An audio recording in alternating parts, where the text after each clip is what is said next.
చాలా రోజుల తర్వాత నా కోసం ఒక బ్లౌజ్ అయితే స్టిచ్ చేసుకుంటున్నాను. దాన్ని ఏ మోడల్ స్టిచ్ చేసుకుంటున్నాననేది ఈ పిక్‌లో మీరు చూస్తున్నారు. పర్టిక్యులర్‌గా ఈ మోడల్ బ్లౌజ్‌లకి ఫ్యాబ్రిక్ కొంచెం థిక్‌గా ఉంటే పర్ఫెక్ట్‌గా కుదురుతాయి. నేనైతే చాలా థిన్ ఫ్యాబ్రిక్ అయితే ఎంచుకున్నాను. ఇది చాలా పల్చాగా ఉంటది కదా ఫ్యాబ్రిక్. బ్లౌజ్ మొత్తం కంప్లీట్ అయిపోయి వేర్ చేశాక అర్థమైపోయింది. ఇలాంటి బ్లౌజ్‌లకు కొంచెం థిక్ ఫ్యాబ్రిక్ అయితే చాలా పర్ఫెక్ట్‌గా ఉంటుంది అని. మీరెప్పుడైనా ఇలాంటి మోడల్స్ ట్రై చేయాలంటే కొంచెం థిక్‌గా ఉండే ఫ్యాబ్రిక్‌ని యూజ్ చేయండి.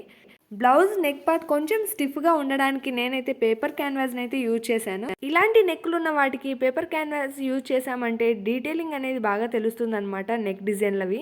స్లీవ్స్‌కైతే లైట్‌గా పఫ్ మోడల్ అయితే ఇచ్చాను. బ్లౌజ్ మొత్తం కంప్లీట్ అయ్యాక ఇలా అయితే ఉంది. నాకైతే ఈ నెక్ మోడల్ చాలా బాగా నచ్చింది. కావాలనుకుంటే మనం ఇంకా కొంచెం హై నెక్ కూడా పెట్టుకోవచ్చు. ఈ మోడల్ బ్లౌజులు మీలో ఎంతమంది స్టిచ్ చేయించుకున్నారనేది కూడా కామెంట్ చేయడం మర్చిపోకండి. ఈ మోడల్ బ్లౌజ్ నాకు సెట్ అయిందా లేదా అనేది కూడా చెప్పడం మర్చిపోకండి. ఓకే, వీడియో నచ్చితే లైక్, షేర్, సబ్స్క్రైబ్. బాయ్.